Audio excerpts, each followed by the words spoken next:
আসসালামু আলাইকুম, স্বাগত জানাচ্ছি আপনাকে আন্তর্জাতিক সংবাদে। শুরুতেই থাকছে সংবাদ শিরোনাম। আলোচনা ব্যর্থ হলে ইরানের সেরা গোলা বারুদ ব্যবহার করবে যুক্তরাষ্ট্র, হুঁশিয়ারি ডোনাল্ড ট্রাম্পের।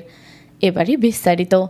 মধ্যপ্রাচ্যে চলমান উত্তেজনার মধ্যে নতুন করে কঠোর বার্তা দিয়েছেন ইউনাইটেড স্টেটসের প্রেসিডেন্ট ডোনাল্ড ট্রাম্প।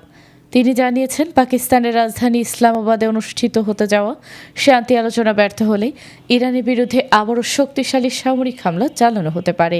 মধ্যপ্রাচ্য ভিত্তিক সংবাদ মাধ্যম আল আরাবিয়ার এক প্রতিবেদনে বলা হয়েছে, প্রেসিডেন্ট ট্রাম্প জানিয়েছেন যুক্তরাষ্ট্র ইতিমধ্যেই নিজেদের সামরিক প্রস্তুতি জোরদার করছে।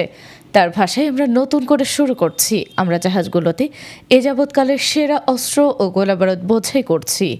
তিনি আরও দাবি করেন, আগে যেসব অস্ত্র ব্যবহার করে ইরানের ওপর হামলা চালানো হয়েছিল তার চেয়ে উন্নত অস্ত্র এবার প্রস্তুত রাখা হয়েছে।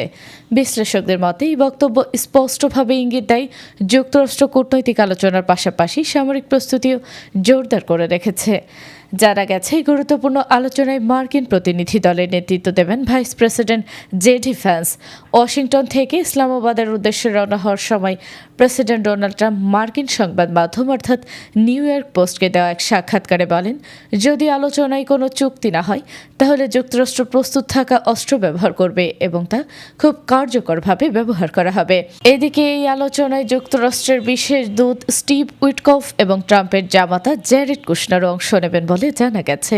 অন্যদিকে ইরানের প্রতিনিধি দলে থাকবেন দেশটির পররাষ্ট্রমন্ত্রী আব্বাস আরাকচি এবং সংসদের স্পিকার মোহাম্মদ বাঘের গালিবফ। বিশ্লেষকদের মতে এই আলোচনা মধ্যপ্রাচ্যের বর্তমান উত্তেজনাপূর্ণ পরিস্থিতি নিরসনে একটি গুরুত্বপূর্ণ মোড় নিতে পারে। তবে আলোচনার সফলতা নিয়ে সংশয় প্রকাশ করেছেন প্রেসিডেন্ট ডোনাল্ড ট্রাম্প নিজেই। তিনি বলেছেন, যুক্তরাষ্ট্র এমন লোকদের সঙ্গে আলোচনা করেছে যারা সত্যি কথা বলছে কিনা তা আমরা নিশ্চিত নই। তার দাবি, ইরান আলোচনার টেবিলে গিয়ে এক ধরনের অবস্থান নিচ্ছে, আবার আন্তর্জাতিক গণমাধ্যমে গিয়ে ভিন্ন বক্তব্য দিচ্ছে।